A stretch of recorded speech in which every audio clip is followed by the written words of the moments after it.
Assalamualaikum warahmatullahi wabarakatuh. A'udzubillahi minasyaitonirrajim. Bismillahirrahmanirrahim. Alhamdulillahirabbil alamin. Wa bihi nasta'inu ala umuri dunya waddin. Wassalatu wassalamu ala asyrafil anbiya'i wal mursalin.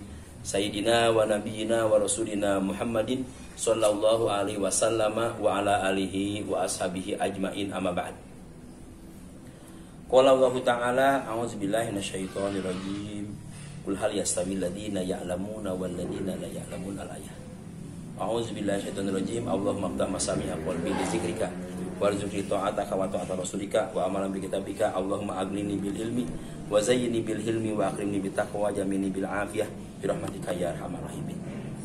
Para santri pondok Santri Sabilun Najah atau para alumni yang kebetulan mengikuti pengajian ini, alhamdulillah kita pada kesempatan ini oleh Allah dipertemukan.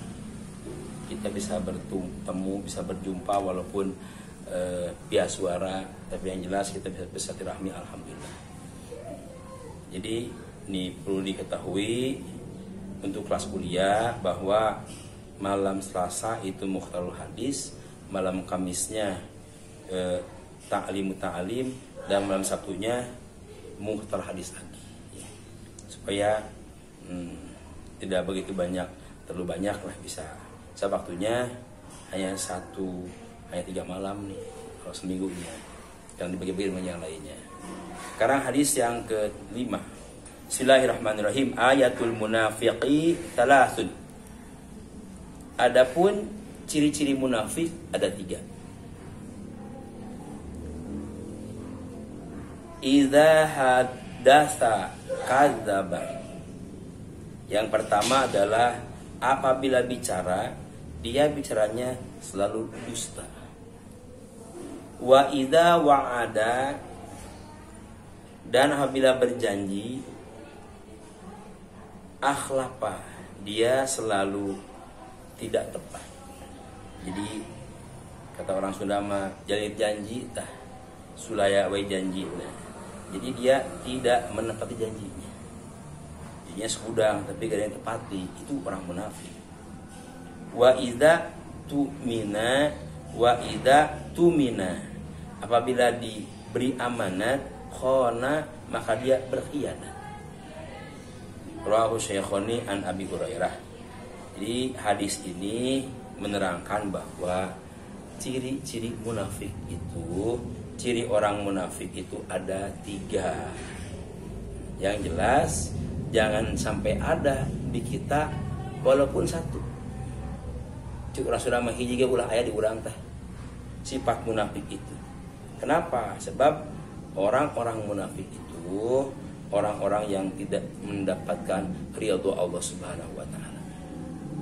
Yang jelas orang munafik itu orang-orang yang diancam oleh Allah. Seperti dalam surah An-Nisa ada firman Allah, innal munafiqina fid darkil asfali. Sungguhnya orang munafik itu Allah kembalikan ke dalam dasarnya jahanam, nauzubillah. Jadi yang pertama, idza haddatsa kadzdzaba. Kalau dia bicara selalu bohong ngomongnya. Wah, bohong mulu. Sini bohong, sini bohong, sini bohong. Karena orang kalau sudah keseringan bohongnya, jadi malakat pada dirinya. Sikap bohong itu menjadi pribadinya. Jadi sikap bohongnya itu adalah merupakan pribadiannya. Sehingga dia kalau sudah sering dusta, akhirnya kalau nggak dusta, tak enak. Dia selalu mengumbar bohongnya. Bahkan bohong ini, kata ulama, al-kidhu ra'su kulli syai'atin. Bohong itu adalah modalnya untuk segala kejahatan. Tukang tipu pasti bohong dulu. Enggak ada tukang tipu yang jujur. Kalau jujur ya nggak jadi tipunya lah. Nah, jadi dengan bohong inilah juga akan lahir beribu-ribu bohong. Contoh, seorang ditanya, kenapa nak nggak ngaji? Oh itu Pak ke Bandung nih. Pada nggak ke Bandung nih, nggak ke Bandung tuh. Ditanya, Mau apa ke Bandung? Nah, yang pertama dusta, kedua pasti bisa lagi untuk menutupi dusta yang pertama, dusta lagi. Sendirian aja. Orang ke Bandung. Kapan tuh ke Bandungnya? Ya dari kemarin, enggak ke Bandung dia. Jam berapa tuh? Pasti bohong lagi. Ngarang terus. Ya jam 7 pagi. Naik apa tuh? Bohong lagi dah. Ya naik ke Putri. Jam berapa nyampe ke Bandung nih? Bohong lagi pasti. Ya jam 11 lah. Nah, terus gimana belanjanya? Bohong lagi dia pasti. Beli apa itu? Bohong semuanya. Nah, jadi dari satu bohong akan lahir beribu-ribu bohong. Makanya jangan saya menjadi bandar bohong. Karena itu ra'su kulli syai'atin, biangnya segala kejelekan, segala kejahatan. Semua orang-orang jahat pasti modalnya adalah dusta, modalnya adalah bohong. Ingat, bohong itu kalau sudah terbiasa, maka itu tidak terasa. Selalu bohong mulu, sudah tidak ada beban kalau bohong itu. Lampang we. Tapi kan orang juga tahu ini kalau ini bohong, ini enggak. Pasti orang merasakan juga, wah ini bohong. Jadi hindari itu bohong. Allah. Tapi kadang-kadang kita bisa bohong suatu waktu. Ya artinya bohong yang enggak disengaja, kita ketika ingat langsung beristighfar kepada Allah. Astagfirullahaladzim ya Allah, aku dusta ya Allah, maafkan dosaku ya Allah. Nah itu kan bisa begitu. Tapi kalau orang yang memang pendusta, ya sudah tidak berdosa lagi bohong itu. Sudah bagian daripada kehidupannya dan bagian dari pribadinya. Jangan sampai itu. Sebab bohong itu adalah perbuatan orang-orang munafik yang diancam oleh Allah. Ancamannya luar biasa. Para munafikin banyak di Quran ya. Di An-Nisa 142 juga ada ciri-ciri munafik. Ini di hadis juga, ini ciri munafiknya. Yang kedua, wa idza wa'ada akhlafa, dia senang mengumbar janjinya. Kita santri janji ke orang tua, ya mak nanti pokoknya aku nanti pulang yang nanti di pondok aku bisa satu surat ini. Tidak. Ya mak nanti tidak boros lagi depannya. Bahkan nah itu jadi yang janji itu pun juga mengandung unsur kebohongan. Jadi janji tidak tepati itu ya sudah jelas-jelas itu dusta. Yang kedua, benar-benar tidak bisa dipegang janjinya. Jadi orang yang janji kemudian tidak ditepati janjinya kepada siapa saja. Jangan-jangan janji kepada Allah, bahkan ini yang paling bahaya. Janji kepada Allah, walaupun di hati sadar namanya itu wajib laksanakan kita.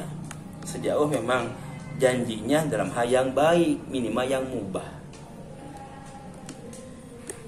Wa idza wa'ada akhlafa wa idza tumina khana wa idza tumina khana. Apabila diberikan amanat khianat. Titipin uang emak-emak nih, nah nih uang ya buat 1 bulan, ianya. 2 minggu udah 1 uangnya. Itu kan khianat. Kenapa? Buat 1 bulan kok habis 2 minggu. Nah, nanti kalau dikobong di pondok jangan sampai kamu melanggar ya, iyanya.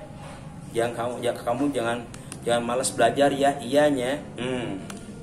Diamati oleh orang tua supaya belajar, di pondok malah tidur, nggak belajar. Nah, karena dia sudah diamanati oleh orang tua, dikasih uang jajanan, dikasih uang makannya, segalanya untuk melaksanakan tugasnya adalah belajar, malah tidak belajar, maka masuk kategori khianat. Nah, ini adalah ciri orang munafik. Maka dengan demikian hindari. Yang pertama, kalau bicara jangan mengumbar dusta. Yang kedua, kalau janji ini kira-kira berat, jangan berjanji lah. Cukup insya Allah mak, insya Allah pak nanti saya usahakan insya Allah. Nah, pasti aku bisa, pasti ini. Nah, ini berat nih. Kalau enggak, nah termasuk itu kategori orang munafik. Nah, kalau diamanati apa saja, begitu uang, ya kalau mungkin pejabat, ya jabatan, ya mungkin apa sajalah, amanah dari siapa saja amanah, akan dari Allah Subhanahu Wa Taala. Kalau tidak melaksanakan sebagaimana apa yang dipesankan, maka itu berarti berkhianat kepada diri sendiri. Kenapa? Sebab yang akan menanggung resikonya nanti adalah sendiri. Makanya kalian jangan sampai berkhianat kepada siapapun, kepada orang tua, kepada guru, kepada teman-teman. Orang kan kalau sudah mengatakan, wah dasar pengkhianat, gak enak rasanya. Pengkhianat loh, gak enak banget. Memang bahasa itu bahasa yang sangat tidak baik sekali. Artinya kalau diucapkan, kata-kata itu memang kata-kata yang sangat sekali tidak ada indahnya. Yang adalah seremnya. Oh, khianat loh. Nah, jadi naudzubillah, kita mudah-mudahan dihindarkan oleh Allah dari pengkhianatan ini. Ayatul Izz. Nah, ini hadis yang ke-6, ciri-cirinya keperkasaan. Ini kan sifat Allah yang izz itu hanya Allah. Waqul, katakanlah, alhamdulillahilladzi, segala puji bagi Allah, alladzi lam yattakhid waladan, Allah yang tidak mempunyai anak, tidak beranak. Walam yakul lahu syarik, dan Allah tidak mempunyai syarik itu sekutu. Lahu kepada Allah. Walam yakul lahu syarikun, Allah tidak mempunyai sekutu. Fil mulki, di dalam kerajaannya. Walam yakun, dan tidak ada kepada Allah waliyun, penolong, dari kehinaannya. Nah, jadi Allah ini zat yang maha segalanya, yang tidak mempunyai anak dan tidak dilahirkan, dan tidak ada yang menemani di dalam kekuasaannya. Hanya Allah lah yang maha kuasa, sendiri Allah. Walam yakul lahu waliyun, tidak ada yang menolong Allah. Kenapa? Allah tidak butuh pertolongan siapa-siapa.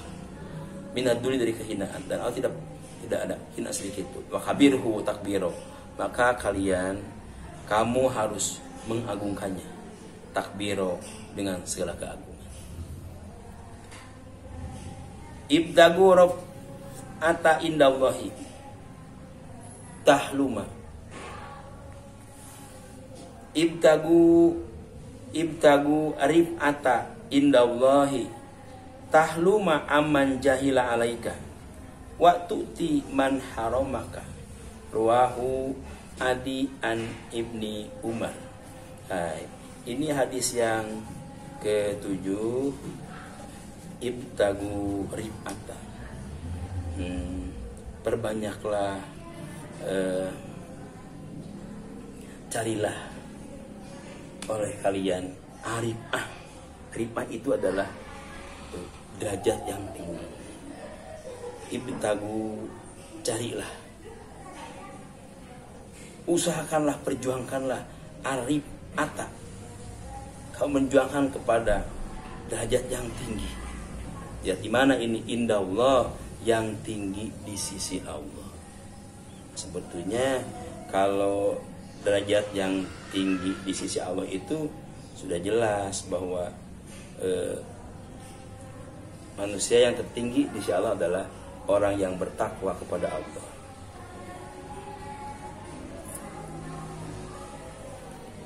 Ya, seperti apa sih?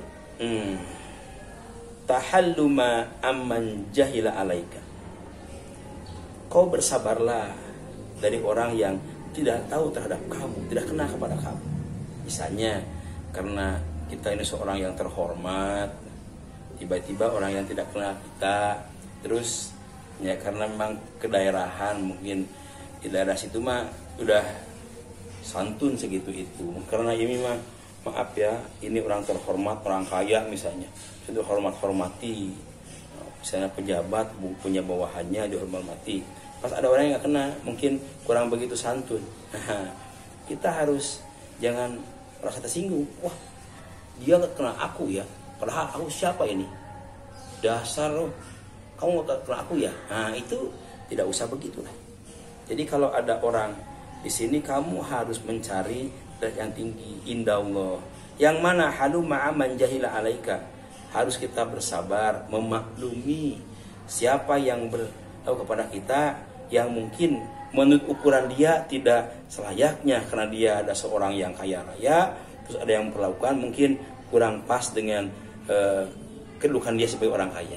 Nah, kalau orang itu tidak ada keegoan di hatinya, seorang orang kaya, nanti ketika dia melakukan apapun nggak ada urusan, nggak tersinggung lah, tidak merasa sakit hati bila ada orang yang memang berlaku tidak sopan gitu. Biarkan aja kan dia maklum tidak tahu kita.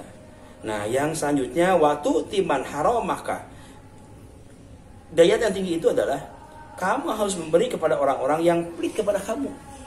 Orang yang tidak memberi kepada kamu pelit, berilah dia. Nah ini dia mulia. Kalau misalnya ada orang berinya kepada orang yang suka memberi, terus itu kasih tuh, kalau itu udah kasih juga dia. Ini bere ya, dah semuanya orang itu semuanya kita mah. Nah kalau kita memberi kepada orang yang suka memberi, biasa itu, bukan lihat yang tinggi. Yang tinggi itu adalah dia memberi kepada orang yang tidak pernah memberi kepada dia. Yang memberi apalagi ya, kalau yang tidak memberi pun juga dikasih, apalagi yang tidak suka memberi.